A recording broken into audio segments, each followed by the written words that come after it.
Vivek, guys, the one, the only Vivek. We just have a couple questions to ask you. Trouble again? No, but we have to, that's the first question. So how much trouble did I get you in when you appeared on the podcast and we asked about 9/11? I mean, in one sense, like a ton of trouble. In another sense, like that's exactly what we need to be doing, is just speaking the hard truth.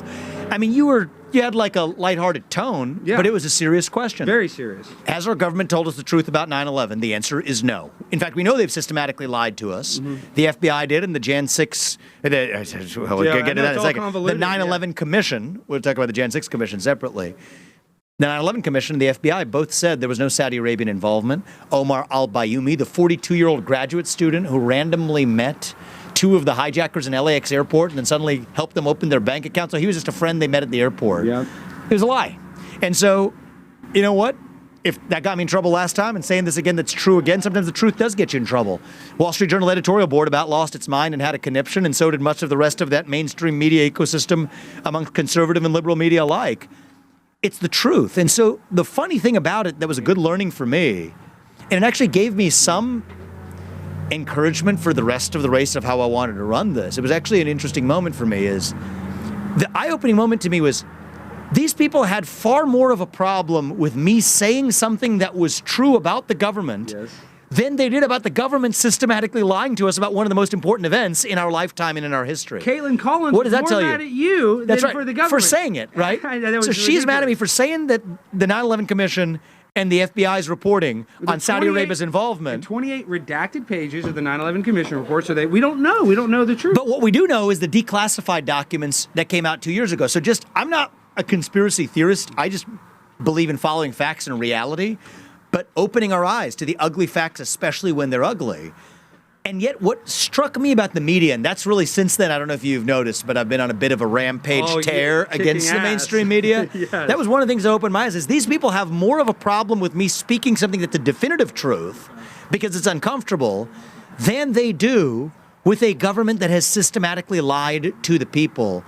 And if the media isn't going to do its job, then now it's time for a presidential candidate and hopefully a president of this country who will. Well, you've been running a heck of a campaign. We've been on 5 stops with you today, and we know you got to go here in a second, but we want to ask you 2 hard questions. What is the deal with the Epstein files and the release?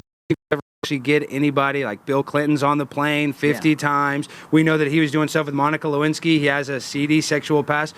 Will we get any sort of retribution for all of the horrible criminality that Jeffrey Epstein committed with the most elite people in America? Well, before you get to retribution, I still want to get to more facts. Right? I think probably what you see in recent days, I suspect, has the qualities of a deflection to it. Why the limited release? Why the partial release? The government should just tell us everything they know.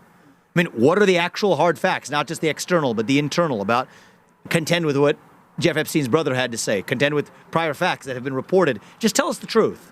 So I'd say let's get the truth on the table. And I'm not a guy that wants to foreordain judgment. I believe the last bastion of trust that we ought to have in our institutions is in the judicial system at least. So let it go through the court of law, get the facts on the table. If it appears that somebody has actually broken the law, they deserve to be investigated and prosecuted. And if somebody's convicted according to the court system as we have it, they deserve to be held accountable to the fullest extent of the law. But right now, I'll just start with the basics before we get to retribution or anything else. We don't have the facts. And I think that a lot of people are being duped into believing that somehow they've been placated, and I think that this is the deflection, the trick, right? The feigned retreat, to say that, hey, we gave you something to placate the demand without actually being truthful about what we've exactly received. And so let's start with the basics, this thing we call facts. I don't believe we have them yet. And I think if I'm president, from this issue, from the Jeffrey Epstein client list to the truth of what really happened, from 9/11 to January 6th, to how our money's being spent in Ukraine, to the Nashville transgender shooter manifesto, you name it, we deserve a government that tells the people the truth again. We can handle the truth. And one thing I want to say, Vivek has been talking about how he's going to help all the J6ers. That's been one of his main talking points. That's one of the main things that I respect about you. Now, we got to let you go. We have to ask one question. My producer, we have this Nikki Haley style. Vivek is awesome. We love Vivek, so we love this troll. I think that was awesome how it went. Can I say something about that? Yes, sir. It's some people fall into this trap of thinking it's Republicans versus Democrats. On the issues that matter most, our failed foreign policy of keeping the war machine turning, on the issue of the Patriot Act, which is one of the great mistakes we made in the aftermath of 9/11, that was brought to you by a Bush-Cheney administration. Yep. And so if you want to vote for the Patriot Act or want to vote for the endless no-win wars in this country, the best candidate in this race to actually advance that agenda is a Republican, not a Democrat. Yes, sir. And so don't be duped. And I do think that there's something else going on that we ought not be duped by. I don't know if you heard me mention in one of these speeches, but I think they're leading us into a trap right now. Of course. I think that they are selling us the rope today that they're going to use to hang us tomorrow. I think that this system has decided by hell or high water, one way or another, it will stop at nothing. They will stop at nothing. They've made that clear. To keep Donald Trump out of contention a few months from now, have whichever puppet it is, not the Nikki Haley version of that is what I think is at work, trot her out, or whoever it is, but that's probably the most convenient puppet they're rooting for now, make it a two-horse race, eliminate Trump from contention. I think every sign points to that actually being the reality they're heading towards, and I refuse to let that happen. Yeah, we So know I'm the in this race system. to make it happen in terms of the truth of taking our America First agenda to the next level. That's what it's going to take. And we know the system's rigged. Are you worried about the system being rigged against you, Vivek? Well, of course. I mean, you see even just the way in which I've been the most censored candidate in this race already, and I forget which nonprofit group that was found. But I'm not a guy who sits here wallowing in victimhood. You're the Hindu face of white supremacy, I think. Is that Yeah, let's win, right? Yeah, It's funny. It's funny how that works. Is they were hitting Steve King, the congressman who they wrongfully tarred as a racist and white supremacist. He's not. He's a patriot, and I've gotten to know him, and I think he's a nice guy, decent patriot. But the lack of self-awareness, where they say, "Well, I'm not denouncing white supremacy." You tell me what white supremacy is before I can say whether I denounce it. I denounce invidious racial discrimination. So I told that to the Washington Post. But the irony is they dismiss Steve King as a racist and a white supremacist with the utter lack of self-awareness that he has just endorsed, thrown his full-throated endorsement, not behind Donald Trump or anybody else, but a brown-skinned guy named Vivek Ramaswamy. Go figure.